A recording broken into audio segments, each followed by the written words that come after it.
Bismillahirrahmanirrahim. Assalamualaikum warahmatullahi wabarakatuh. Waalaikumsalam. Selamat pagi, salam sejahtera untuk kita semua. Baik, alhamdulillah hari ini kita sudah masuk di pertemuan keempat perancangan Mol 2 yang sesuai dengan agenda kita. Harusnya kita sudah mulai mencicil perhitungan manual dari moldnya itu sendiri. Nah, mungkin teman-teman sudah tidak asing mendengar kata mold atau cetakan akhir-akhir ini. Mold itu sendiri adalah suatu peralatan produksi atau tools yang konstruksi mekaniknya ya umumnya seringkali ditambah dengan sistem kontrol. Karena cetakan itu sendiri tidak bisa dilakukan secara manual. Misalnya kita ditekan aja gitu nggak bisa.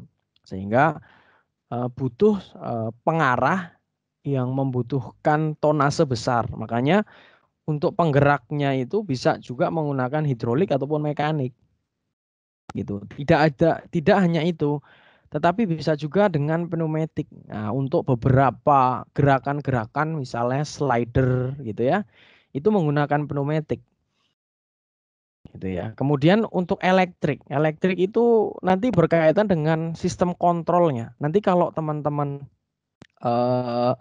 ada waktu lebih, saya pengen sekali sharing terkait sistem kendali atau kontrol elektrik. Karena kita juga pengen tahu sebenarnya ada sensor apa aja sih yang ada di mesin mold ini gitu ya, atau di mesin cetak injeksi ini. Karena kan kita nanti ngatur parameter itu ada parameter pengisian. Berarti kan ada sensor waktu, ada injection pressure, berarti ada sensor tekanan. Kemudian ada melt temperatur, berarti kan ada sensor suhu atau temperatur. Nah, kalau nanti ada waktu dan teman-teman cukup antusias, nanti bisa saya arahkan juga ke sana, gitu ya. Nah, untuk cetakan mold sendiri, sejauh ini secara garis besar hanya ada dua tipe. Ada tipe two plate dan three plate. Yang membedakan apa? Secara garis besar konsepnya sama. Material masuk ke dalam rongga, kemudian ditunggu sampai dingin dan dilakukan proses pelepasan. Yang sedikit berbeda adalah kalau two plate antara runner, sprue dan gate serta produk itu umumnya masih menyatu. Nah, kecuali kalau kalian menggunakan submarine atau pinpoint gate gitu ya, yang notabene langsung dilepas. Tapi pada prinsipnya si scrap dan produk ini masih menyatu kalau di two plate. Tetapi kalau di T-plate umumnya antara scrap dan produk pada saat di-eject atau pada saat dilepas maka akan terpisah. Dan ini cocok sekali untuk produksi-produksi yang sifatnya massal dan dituntut cepat. Nah, misalnya headset deh. Kita pengen tahu hampir kan rata-rata headset kalian plastik. Tapi pernah nggak sih membayangkan seberapa besar moldnya kan gitu? Kan nggak mungkin dong satu mold isinya cuma satu pasang headset. Nggak mungkin ya. Pasti lebih. Nah, karena bendanya kecil tetapi kuantitinya banyak, maka kan butuh kecepatan, butuh pengambilan yang cepat. Kenapa? Karena produknya kecil, cepat banget mengering gitu ya. Sedangkan mold nggak boleh terlalu lama membuka karena akan mengganggu temperatur dari si mold itu sendiri. Sehingga butuh something yang cepat. Nah, makanya untuk hal-hal yang lebih cepat seperti itu biasanya ditambahkan dengan robot untuk mengambil gitu ya. Nah, secara garis besar perbedaan two plate dan three plate yaitu. Kemudian keuntungan two plate itu apa? Pastinya lebih sederhana. Nah, makanya nanti kita coba merancang yang two plate dulu. Tapi kalau misalnya Mas saya mau triplet yang Lego boleh nggak? Boleh. Kebetulan tahun lalu kita sudah mencoba tuh merancang yang triplet. Nah, jadi saya nggak akan menutup kemungkinan. Silahkan nanti dilakukan kesepakatan, gitu ya. Nah, saya akan membahas salah satu dari laporan yang sudah saya kirimkan. Itu kelompok tahun lalu ya, kelompoknya Mbak Yuni. yang membahas terkait ini tuh namanya DIN rail. Kalau teman-teman tahu panel listrik gitu ya, itu kan sering ada PCB. Nah, ini covernya nih. Jadi di dalamnya ini nanti ada PCB, ada kabel, ada display. Ini untuk menampilkan sesuatu gitu ya. Ini mainannya anak MK banget sebenarnya. Cuma kan kalau di MK mereka nggak belajar mold gitu ya. Nah, kita yang membuatkan si covernya ini. Itu sekilas tentang produk ini. Nah, yang perlu kalian siapkan dalam menunjang merancang cetakan ini salah satunya adalah data dari produk itu sendiri. Nah, apalagi untuk teman-teman yang memang dituntut dengan high precision mold. Nah, itu berarti wajib sekali menyertakan data produknya. Nah, seperti contoh, tapi nanti kalian dalam pelaporan tidak harus terpaku dengan komponen ini ya. Bisa juga ditambahkan. Misalnya ini belum ada keterangan viscosity misalnya. Boleh. Baru ada resin pressure aja nih. Kemudian ada melting temperatur. Artinya temperatur berapa sih dia itu leleh. Kan temperatur lelehnya pun itu ada batas minimum dan maksimum. Itu boleh ditampilkan karena itu nanti berkaitan dengan data penunjang untuk fill time dan sebagainya. Jadi untuk data produk ini usahakan selengkap mungkin tetapi jangan semua ditelan mentah-mentah. Jadi dari katalog aja udah copy paste. Wah, itu jangan karena mengganggu. Pada prinsipnya data semakin banyak itu semakin mengganggu. Tetapi kita juga pengen mendapatkan data gitu ya. Jadi ada dua problem. Terlalu banyak bosenin, terlalu sedikit ya kita jadi minim informasi gitu ya. Di sini juga tersedia spesifik untuk dimensi produk. Karena ini ada dua, jadi ada big product, ada mini produknya. Mungkin nanti kalau kalian yang Lego cukup satu, tapi kalau yang stand mobile nanti mungkin bisa spesifik namanya ya. Saya juga dalam penamaan nanti minta tolong ke teman-teman carilah nama yang menjual gitu, jangan yang nama proyeknya Bismillahirrohmanirrohim gitu. Ya nggak ada yang salah sih ya, cuma kan jadi nggak sesuai nama gitu. Atau jangan Lego Eka Oke, itu jangan gitu ya, jangan. Jadi usahakan dinamakan sesuai dengan apa yang menjadi keputusan bersama. Misalnya, oh ada, misalnya saya contoh punya Bona itu punya ada berapa part Bon? 4 ya. Ada total ada 4. Habis itu 4 ya. yang identik ada 2, Mas. Nah, misalnya kalau yang identik, contoh yang identik namanya apa Bon? Salah satu aja. Yang swivel sama pasangan swivel, Mas. Nah, misalnya swivel left atau swivel right kan gitu ya. Atau mungkin yang pasangan swivel berarti couple, swivel couple left, swivel couple right kan gitu. Nah, jadi identifikasinya itu jelas. Nah, terus juga harus ditunjukkan karena ini cuma satu ya nggak perlu ditunjukkan ya. Tapi kalau yang assembling, yang stand mobil berarti harus ada penunjukan nomor. Oh ini nomor satu, itu yang disebut dengan swivel left. Oh nomor dua ini yang disebutnya dengan swivel right dan sebagainya.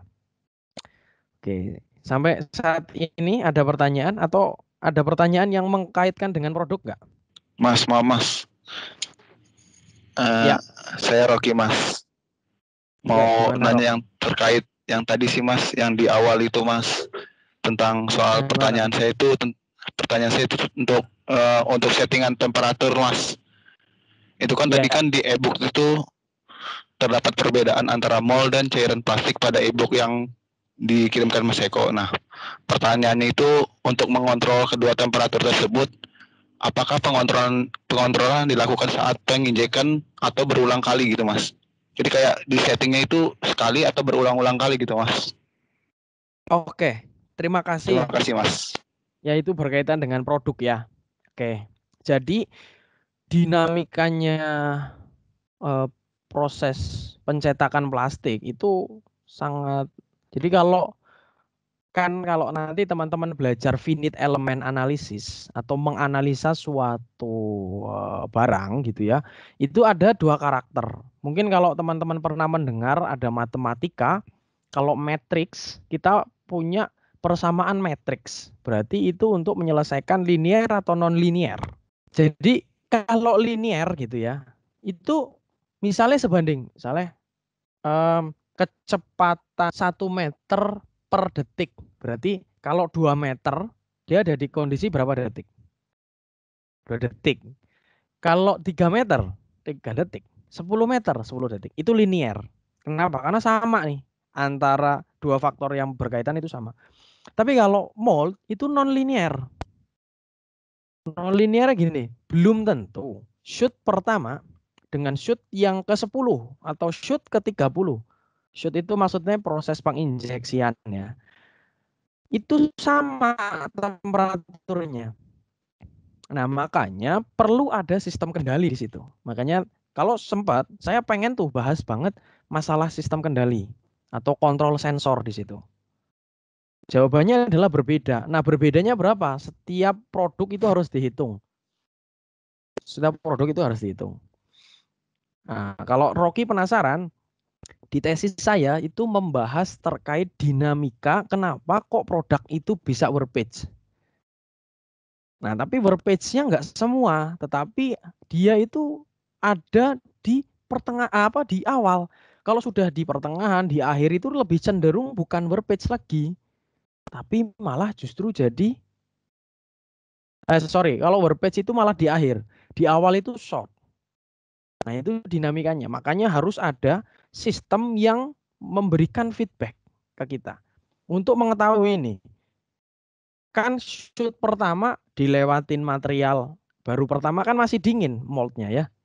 Tapi kalau udah ke 1000 berarti kan plastik itu udah lewat 1000 kali. Bayangkan kalau kalian pegang panci sekali sama pegang panci ke 1000, kondisi kulit kalian gimana? Ya kalau yang pertama kebal ya. Kalau yang ke 1000 ya minimal aduh lah gitu. Jadi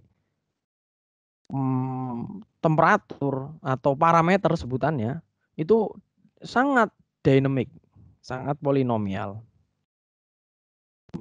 berbeda-beda. Dan mungkin ini belum jadi bahasan teman-teman ya, karena terlalu complicated. Tapi nggak apa-apa, nanti kalau pengen baca literasi, nanti saya bisa kirimkan itu ke Rocky. Gitu. Oke, gitu Rock. Oke Mas, siap. Terima kasih Mas ya. Oke. Sama-sama. Kemudian untuk data material plastik. Nah, ini juga perlu ditentukan. Nah, misalnya ini menggunakan plastik ABS dengan kode XR404 dengan manufacturingnya itu LG. Strukturnya itu kristalin. Nah, ini kalau di mata kuliah material teknik, ingat ya, ada kristalin, ada apa lagi? Gak apa-apa ya, wajar. Manusia lupa itu wajar. Nanti kalau lupa tinggal baca lagi. Kemudian ada shrinkage factor. Nah, ini penting juga. Karena tingkat penyusutan dari si plastik itu penting. Nah, tapi perlu diingat, shrinkage factor pun punya kriteria. Kan belum tentu kondisi 220 shrinkage factornya sekian akan sama dengan 240 kan gitu. Ya. Jadi dengan catatan shrinkage factor itu dengan catatan. Kemudian ada tensile strength atau kekuatan tarik ya. Kemudian ada elongation. Elongation itu apa sih? Masih ingat diagram Hooke? Ada yang masih ingat? Ada stress, ada strain. Weh, ada yang ingat?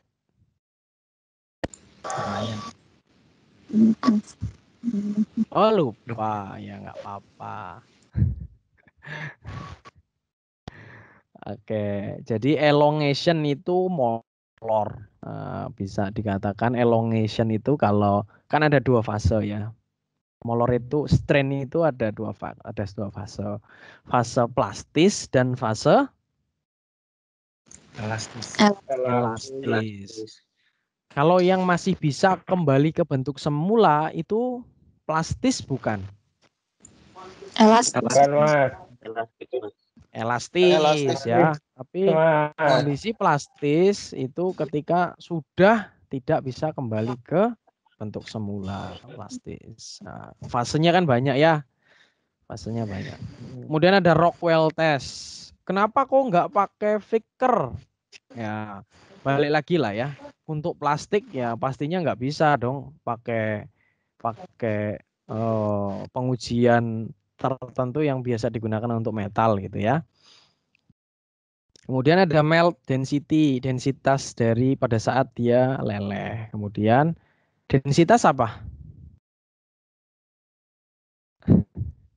Densitas. Nah, nanti saya akan tanya nih, semua yang kalian tulis di sini harus paham. Sekarang kan masih menyimak ya, jadi nggak apa-apa. Kemudian ada temperatur leleh. Nah, kemudian ini mesin yang akan kita gunakan. Nah, nanti kita seragamkan ya untuk mesin. Jadi untuk yang mesin ini karena kita punyanya ini Huachin 160 SE, ini bukan yang P ya. Karena saya nggak nemu gambar yang SE. Tapi bentuknya sama.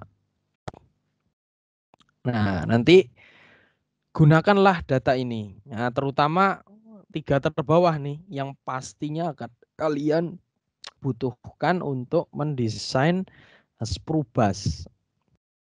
Gitu ya, akan mendesain sprue busnya. Kemudian ini ada between tie bars. Oh, sorry, saya dari atas ya.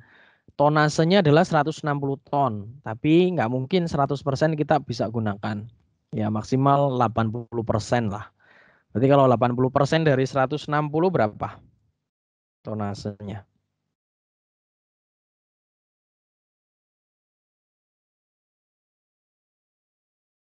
Berapa? Tolong dibantu. Nah, berarti cuma 128 ton. Jadi kalau bisa nanti dalam menghitung clamping force produk kalian, usahakan jangan jauh-jauh dari, maksudnya jangan lebih dari 130 lah ya. 130, jangan lebih dari itu.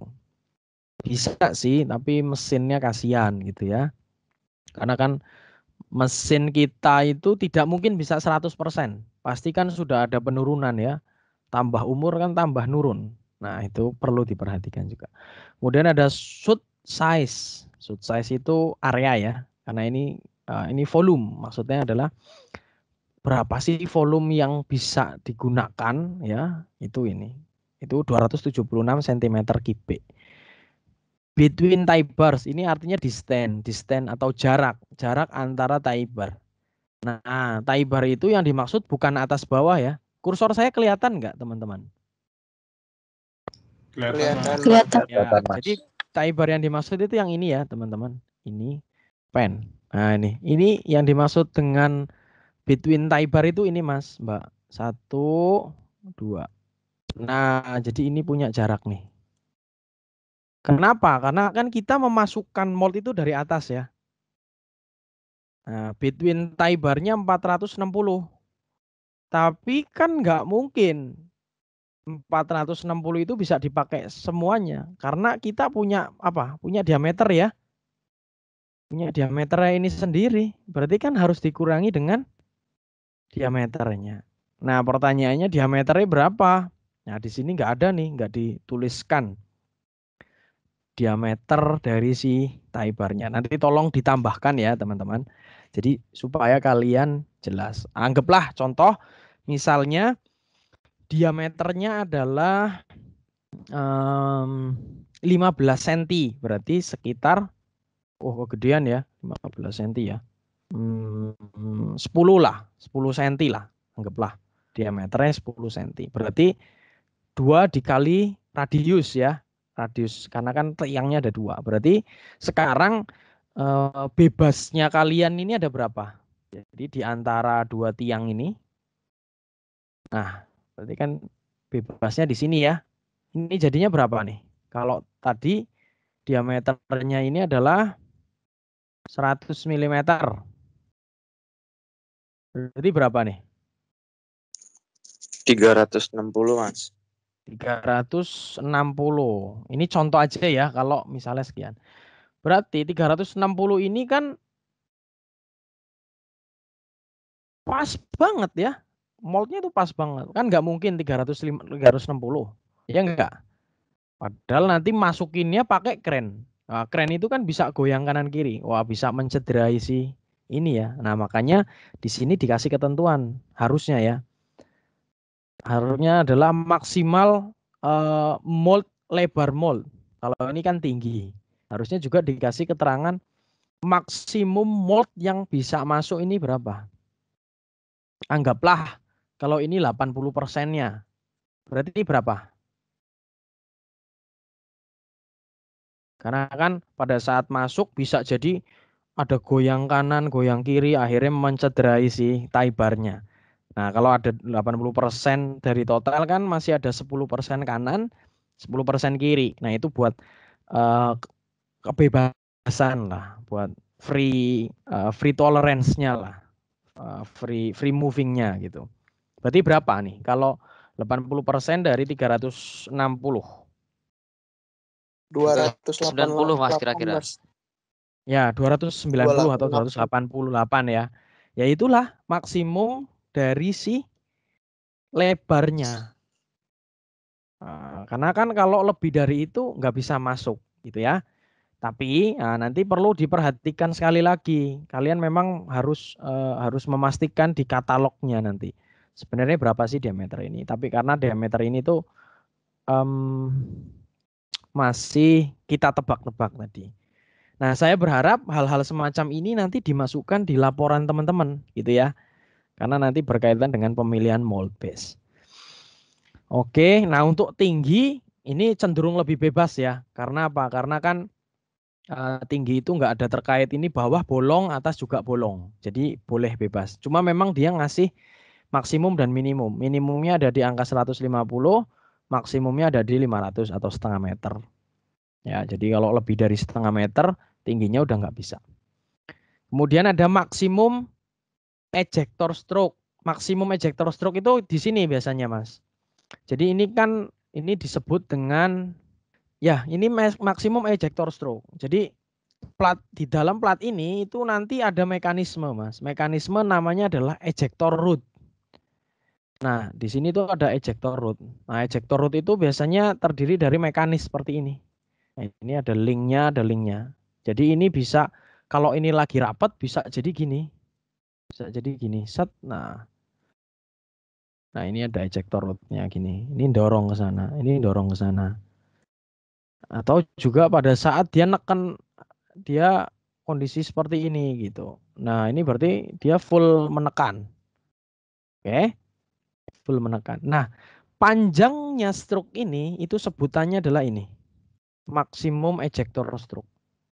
Jadi kalau nanti kalian milih mold, kalau mold itu berarti kan ejector stroke itu dihitung salah satunya dengan ini. Misalnya ini core ya, kemudian ini spacer block, ini ejector plat atas, ini ejector plat bawah. Misalnya produkmu segini. Wah, ini ya. Maka yang dimaksud dengan stroke adalah pembebasnya ini. Setinggi ini. Kalau ini ternyata nggak lebih tinggi, maka yang dihitung yang ini, celah yang ini. Nah, itulah tinggi stroke maksimumnya. Nah, ini maksimumnya. Maka kalau kalian pengen nyari produk setinggi ini, maka produk ini tidak boleh melebihi celah yang terjadi antara ejector plat atas dengan core. Nah, itu dihitungnya dari mana? Spacer block dikurangi tebal ejector plat atas dan tebal ejector plat bawah. Itu nanti ketemu nih maksimum stroke yang diizinkan oleh mesinmu atau yang diperlukan oleh moldmu. Nah, usahakan jangan pernah lebih dari ini. Ya, kenapa ya? Kalau sudah bicaranya mesin ya berarti sudah nggak bisa dirubah. Gitu. Ada nggak pertanyaan? Loh, emang kenapa Mas kalau ejektornya lebih kecil? Kenapa ya kira-kira? Emang kenapa sih kalau ejektornya nggak masuk? Atau stroke ejektornya nggak masuk? Kenapa coba? Ada yang bisa bantu jawab? Bendanya nggak kelepas, Mas. Bendanya nggak kelepas gitu. Maka nggak bisa nanti. Gitu ya, bendanya nggak kelepas.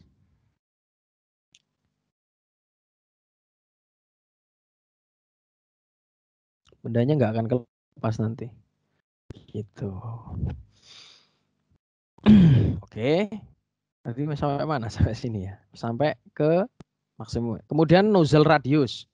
Nah, nozzle radius itu ini, Mas. Nah, jadi kalau nanti ini kalian kepalanya masukin ke sini gitu ya, terus lihat area ini. Nah, ini kalau diperbesar, nah itu ini ada buletan.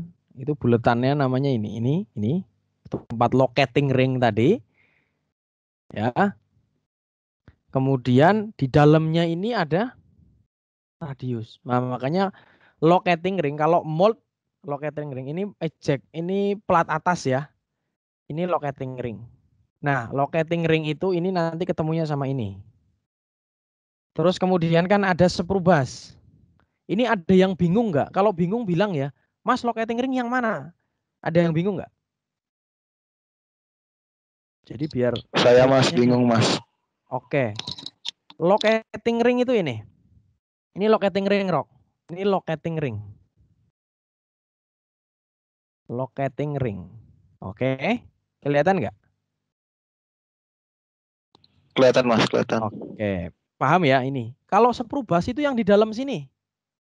Ini sprue bus. Oke. Selain Rocky, ada yang masih bingung? Locating ring dan sprue bus sudah clear? Sudah, Mas. Oke. Nah, nyambung ya. Kalau locating ring tadi ini, locating ring diameter itu berarti ini berarti ukuran standarnya itu ini. Berarti pasti harus kalian pakai ukuran ini locating ringnya. Ukuran terluar ya maksudnya ya. Karena kan terluar ini akan masuk di sini, akan masuk di locating ini.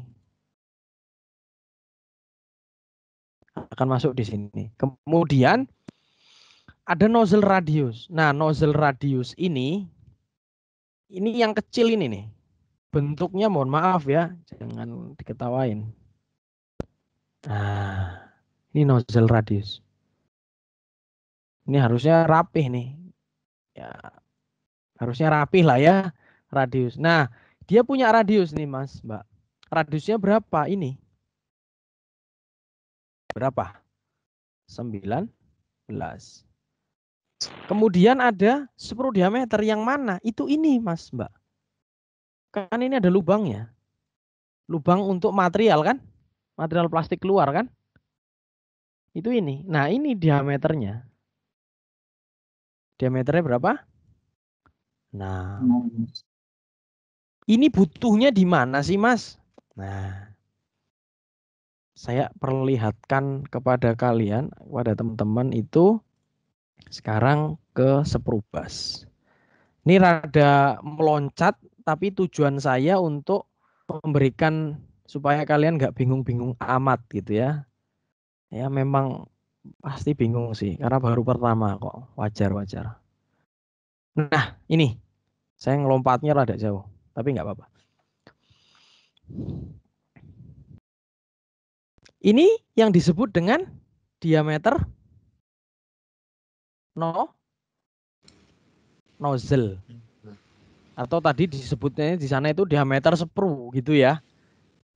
Tapi sebenarnya itu diameter nozzle. Mungkin dia salah ketik, salah nulis. Terus di sini tadi ada radius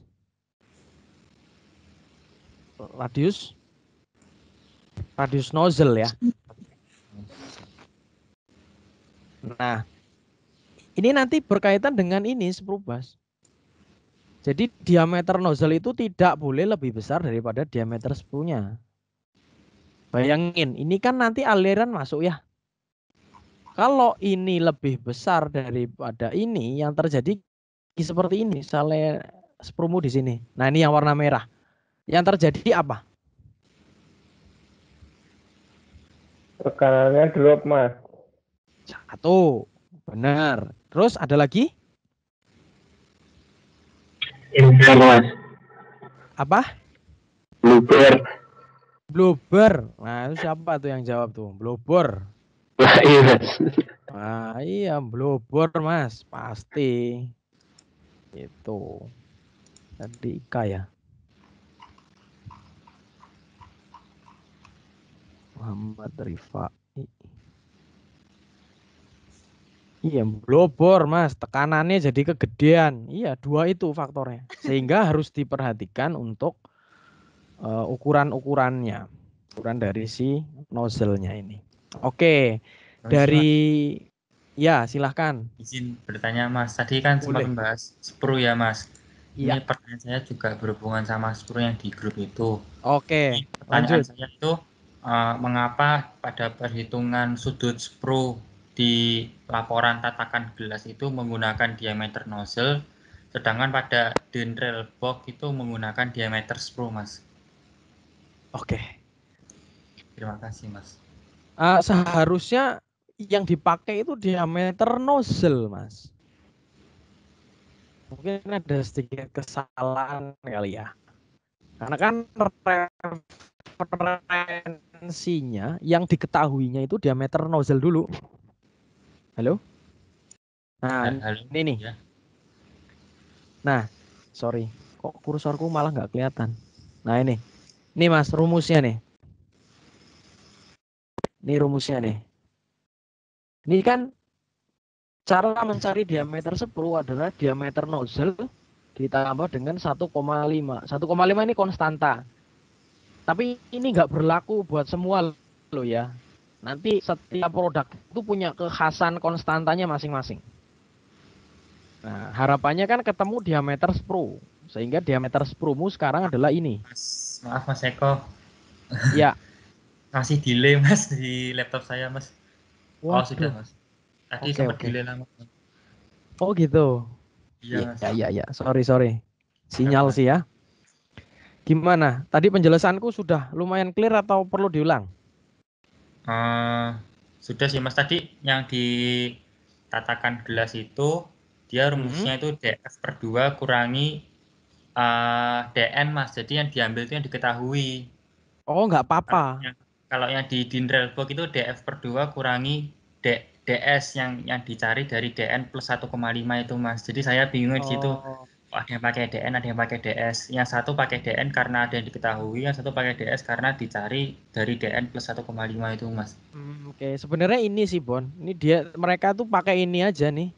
Kan sama aja nih ketemunya. Jadi kalau kita pengen ngunci yang ini, berarti kan ini udah diketahui dulu kan? Berarti aku pengen tahu nih, di sini jadinya berapa? Kan gitu. Kenapa kok di sini yang dikasih tahu dulu? Kenapa? Karena runnernya itu sudah disesuaikan dengan gate-nya. Runner padahal berkaitan dengan tebal produk. Nih. Ya kan? Ya. Maka cara menghitungnya pun boleh. Tidak harus melulu. Kan harusnya DS dulu. Iya, DS berarti benar untuk produk ini. Karena mereka pun sebenarnya kebingungan. Loh Mas, kalau saya pakai ini loh kok ukuran saya jadi nggak ideal. Masa tebal produk saya sekian, loh kok runnernya malah berlipat-lipat kali lebih kecil misalnya gitu. Wah berarti kan perhitungan dengan tipe ini misalnya nggak ideal. Saya harus pakai tipe ini gitu. Sehingga perlu saya balik. Yang saya ketahui sekarang yang ini dulu nih.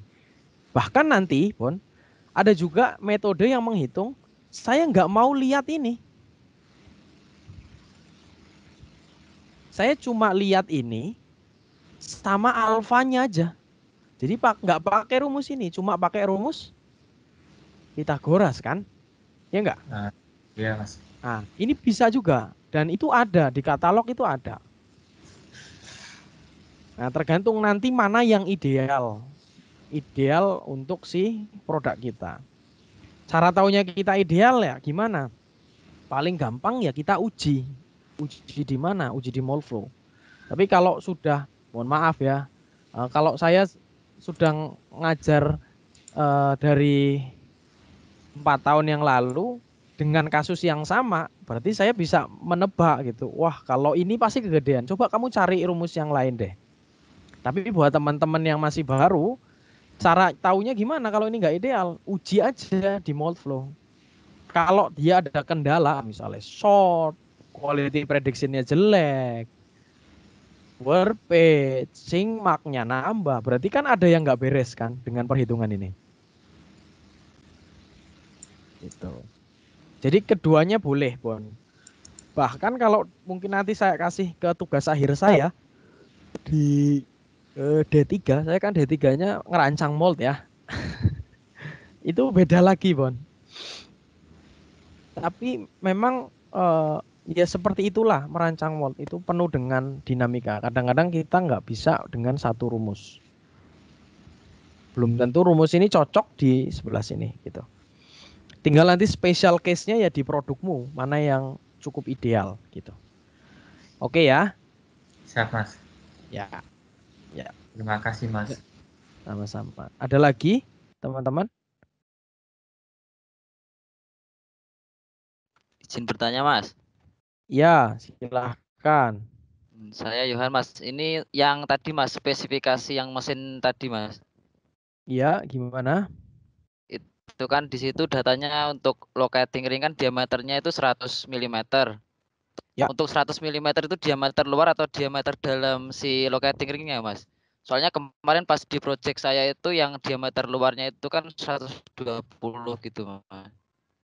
Gitu. Oh, berarti mungkin menuliskan ininya salah. Apa Yohan? Karena ini saya ngambil dari laporannya Yuni ya. Mungkin ininya salah, tapi seharusnya locating ring yang tertulis di sini kan harusnya luar. Karena si mesin ini kan bercerita diameternya ini kan. Meskipun di mesin ini diameter dalam, tapi kan kalau di mold itu pasti bersentuhan dengan diameter luarnya, gitu kan. Jadi kesimpulannya diameter yang tertera di sini adalah diameter terluar. Terluar, Mas. Betul. Baik, Iya. Mas, baik, Mas. Nah, terima kasih sudah dikoreksi. Nah, makanya penting sekali ya buat dibahas itu, belum tentu laporan yang ditulis itu benar gitu. Nggak apa-apa. Oke, ada lagi? Baik, Mas. Terima kasih. Waduh, ini kayak suaranya Arduino Uno. Putus-putus. Oke, kita masuk ke database mold. Teman-teman kalau udah kemebul bilang ya, karena percuma nih saya panjang lebar tinggi jelasin tapi teman-teman udah overheat ya perlu didinginkan dulu nih. Karena ini masih data penunjang ya. Ini kalau di TA ini baru bab 3 ini, dan bab 3 Belum sih, itu Mas. oke belum ya. Bab 3 itu bab paling standar karena kalian cuma ngumpulin korek-korek lah ya. Ngumpulin data doang. Nah, ini adalah data penunjang untuk mold base. Mold base semua sudah tahu ya. Nah, itu adalah cetakan dengan ukuran standar, tapi belum memiliki kontur di dalamnya. Belum ada lubang coolant, belum ada lubang ejector, belum ada kontur core, kontur cavity. Jadi masih kotak-kotak aja. Ini sebutannya untuk mold base.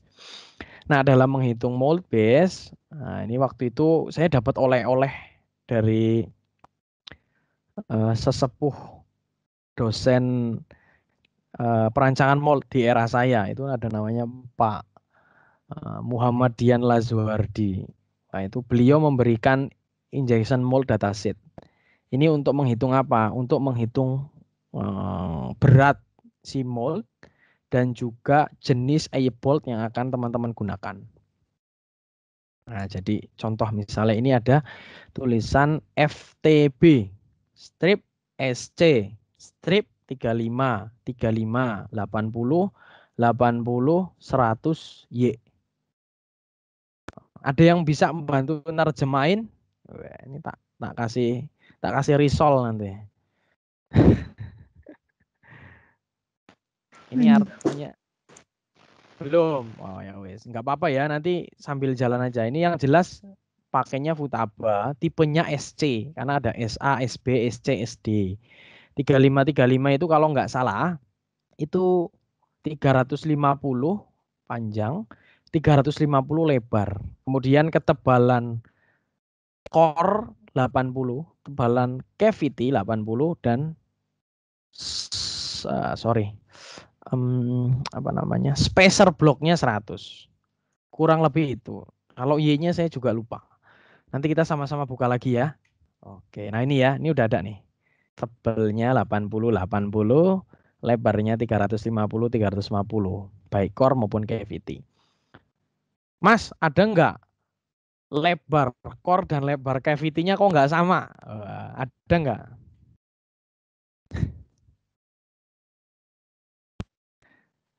Sejauh ini mold base itu belum ada ya. Belum ada lebar panjangnya kok beda itu belum ada.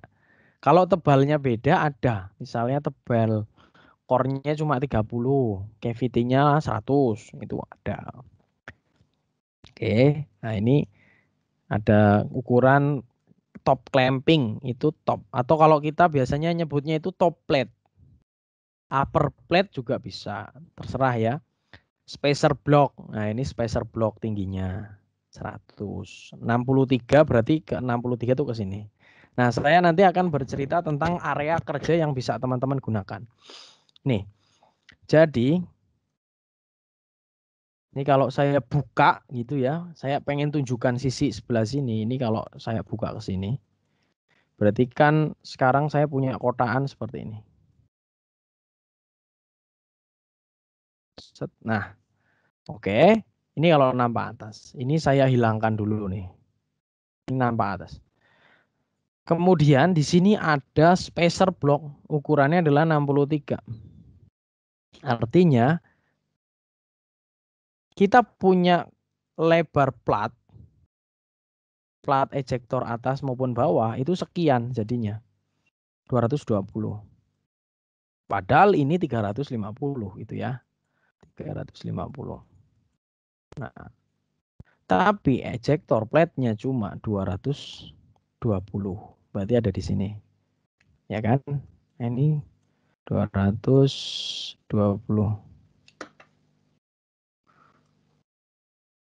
Jadi kalian itu meletakkan produk nanti, melayout produk di area, saya kasih warna biru. Di area warna biru. Nah, ini aman. Kenapa? Karena produkmu nanti bisa di-eject. Ini kan lebarnya plat ejector itu hanya segini, 220. Berarti kan areanya ini. Nah, tapi akan jadi masalah kalau kalian meletakkan produkmu ternyata ada yang di sini.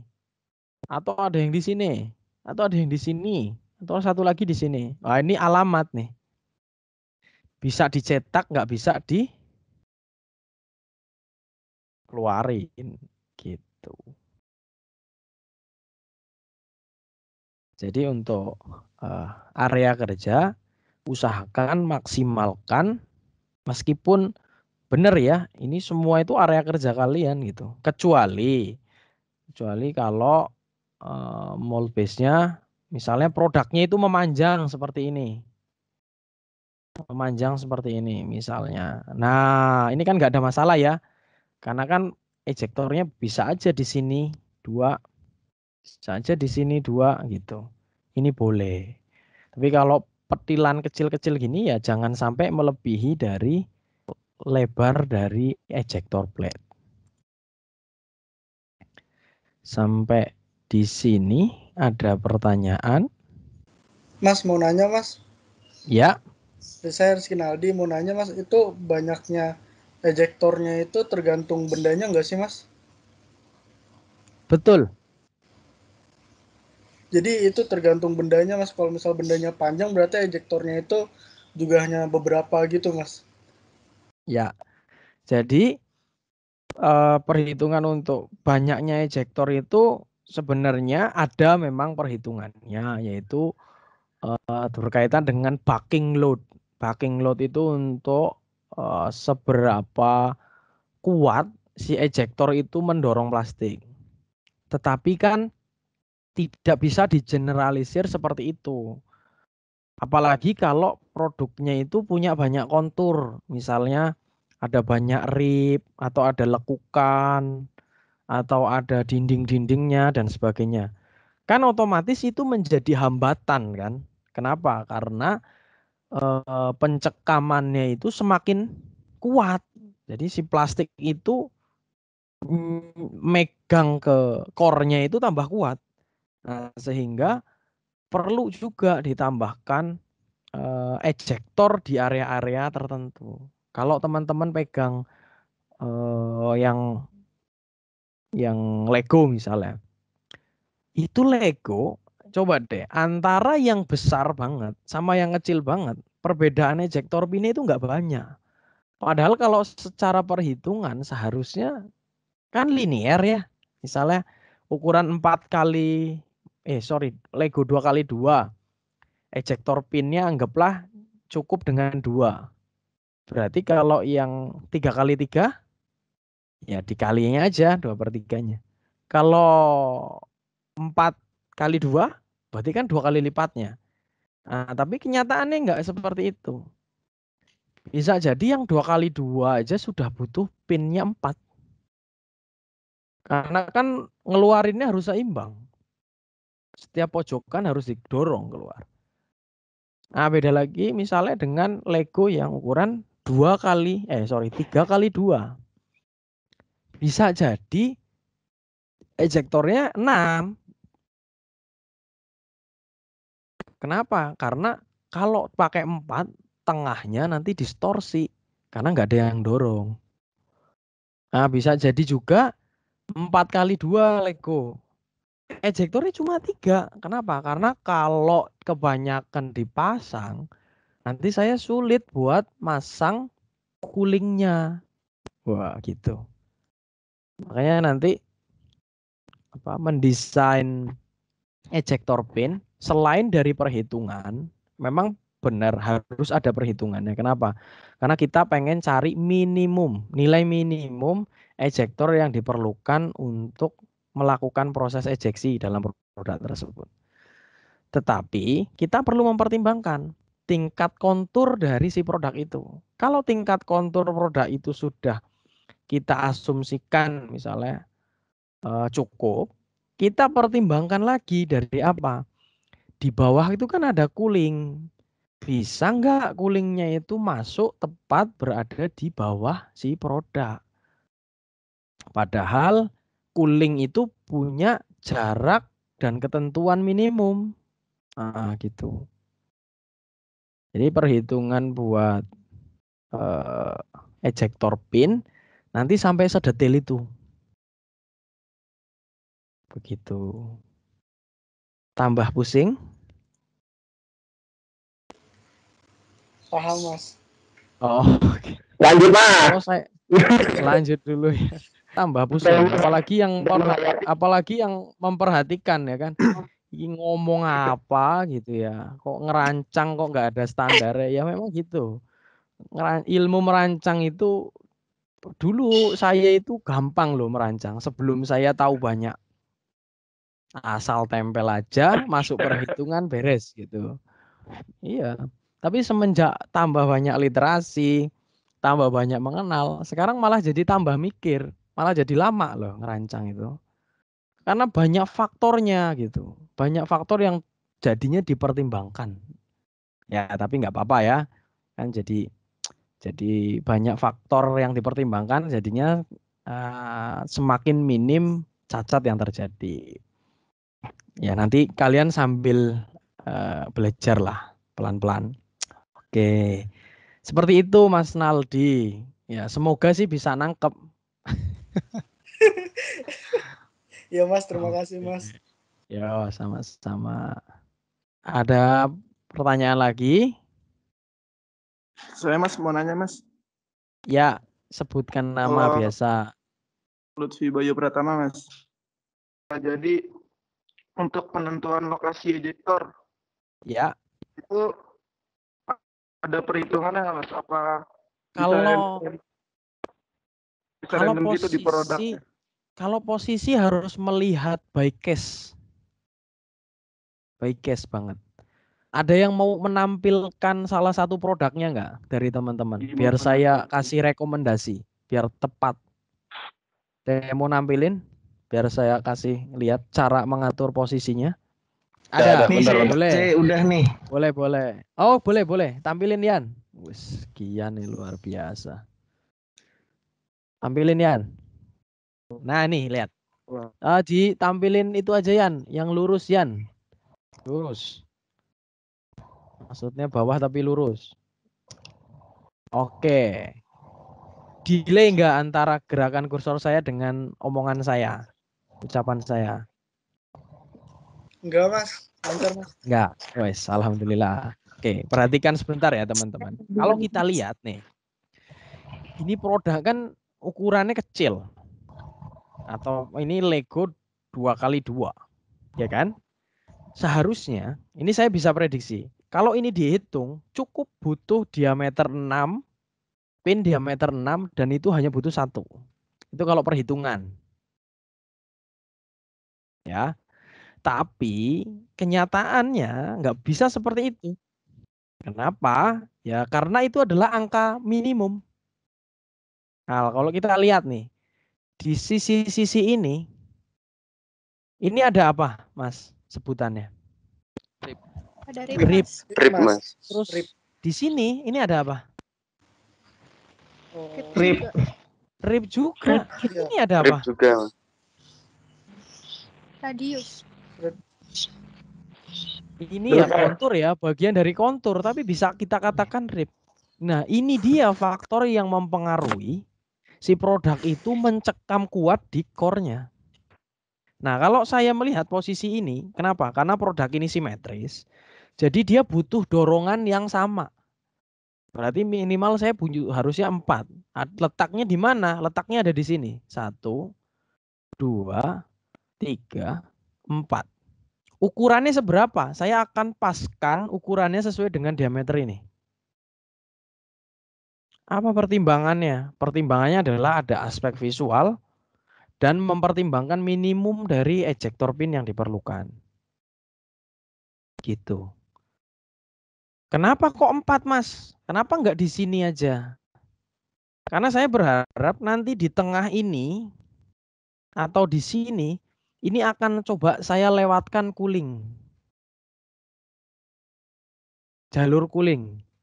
Kalau letaknya di sini, 1, 2, 3, 4, pertanyaan saya, coolingmu mau lewat mana? Bisa, Mas, diagonal. Nah, kalau diagonal, machiningmu gimana? Ya enggak? Betul, Mas, betul. Nah, jadi pertimbangan pembuatan ejector pin ya kurang lebih sampai segitu. Gitu. Habis dihitung backing load-nya, dibandingkan posisinya, dilihat secara visual. Oh, ini kan ada ukuran. Nah, berarti harus ikuti ukuran itu. Kalau sudah, lihat. Ini mau dilewati jalur cooling. Nah, berarti harus ada pertimbangan itu. Gitu.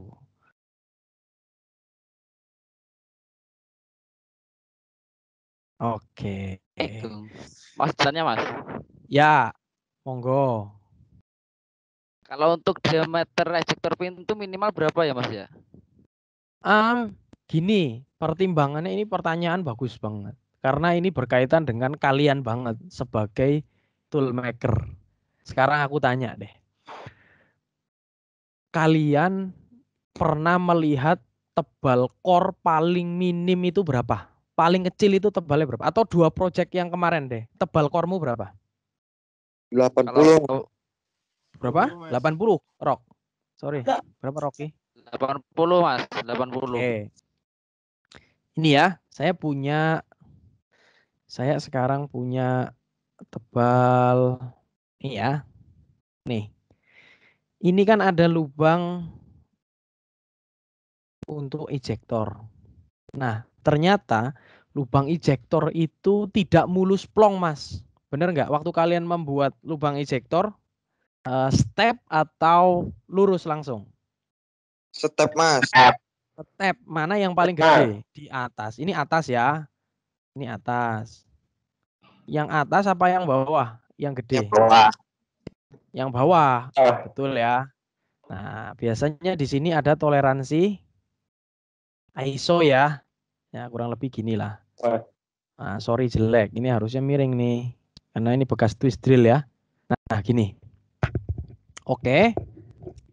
Sudah ya. Artinya kalian harus, kalau kalian membuat seperti ini, pastikan buat yang atas dulu dong. Nggak mungkin yang bawah dulu. Ngedrillnya yang atas dulu dong. Iya, Mas. Nah, karena ini ISO, ada yang nggak inget ISO? Maksudnya lubang ukuran ISO? Ingat Ada yang udah Mas. lupa? Wah, udah. Ya, Penting. bagus. Karena ini ada lubang ISO, maka kita perlu alat yang namanya Primer. Benar. Creamer ya, jangan ditambahin C. Kalau C nanti jadi creamer. Buat masak itu Mas. Creamer, oke. Nah, dari sini bisa ketebak Yohan. Berapa ukuran ejector pin terkecil? Pertanyaan saya simpel. Berapa? Ini kalau 480, kita anggap ini adalah biasanya berapa persennya dari atasnya? Biasanya berapa persen? Kalau saya biasanya sepertiganya. Ya setengahnya boleh sih. Tapi ini nggak ada acuan. Karena nggak mungkin ini ISO semua nih. Anggaplah sepertiga. Kalau 80 berarti sepertiganya berapa Mas? Di sini berapa? 80 dikali sepertiga. Berapa? 20 berapa? Sekitar Anggaplah 25. Anggaplah 25. Oke. Sekarang saya tanya. Rimmer diameter berapa yang panjang tanknya sampai 25? Nggak tahu. Itu perlu PR lagi. Jadi belum tentu juga ya. Yang kita hitung lah kok beda gitu. Ya sekarang bisa hitungnya tapi nggak bisa dikerjain. Perkara nggak sih? Itu susah kan? Betulnya. Iya gitu. Aduh, pusing. Ngitungnya bener, tapi pas dieksekusi nggak bisa. Iya, nggak ada. Bener nggak? Makanya mohon maaf. Jadi wajar kalau dulu gitu ya, kita itu saya sering dengar sekali teman-teman produksi itu curhat gini. Gila ini gambar kok susah banget dikerjain. Ukurannya aneh gitu. Ya balik lagi. Kelebihannya kalian adalah kalian berangkat dari practical menuju theoretical. Jadi saya akan lebih mudah menjelaskannya. Kenapa? Kalau misalnya Mas hasil perhitunganmu itu lubang ejector pinnya adalah diameter 2. Karena kalian orang praktikal pasti mikir nggak? Mikir, Mas. Pasti. Mikir gitu. Mikir keras. Pasti mikir loh. Rimper diameter 2 itu mau bikin pakai apa gitu pertanyaannya. Gitu. Jadi Yohan, berapa tadi diameter kecil? Yang pertama kamu hitung dulu secara teoretikal berapa minimumnya. Kalau ternyata minimumnya 2, berarti kamu mesti bandingkan. Kalau 2 dengan ketebalan core saya sekian, maka saya tidak bisa menggunakan diameter 2. Kenapa? Karena kalau sepertiga dari 80 itu 25. Berarti saya cari rimmer dengan panjang tank yang minimal, kan nggak mungkin 25 pas juga kan?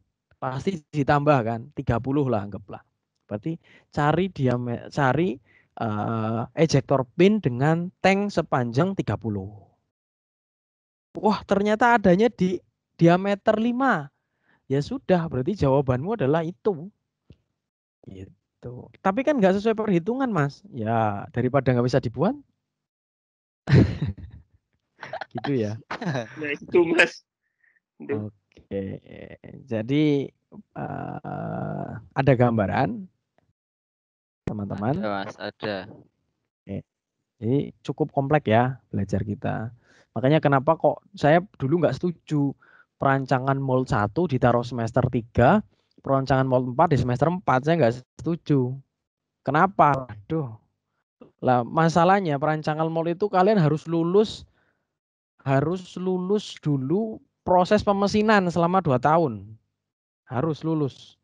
Karena kalau proses pemesinanmu masih bingung, kamu ditanyain reamer aja nggak tahu atau ngitung RPM aja nggak tahu. Waduh, aku kalau mau bicara mold itu tambah pusing nanti kalian, ya kan? Tapi kalau kayak gini kan enak, kalian sudah paham dengan proses machining. Ini jelasinnya enak. Oke, ini sudah di penghujung untuk data penunjang. Kayaknya kita perlu break dulu supaya cooling down teman-teman.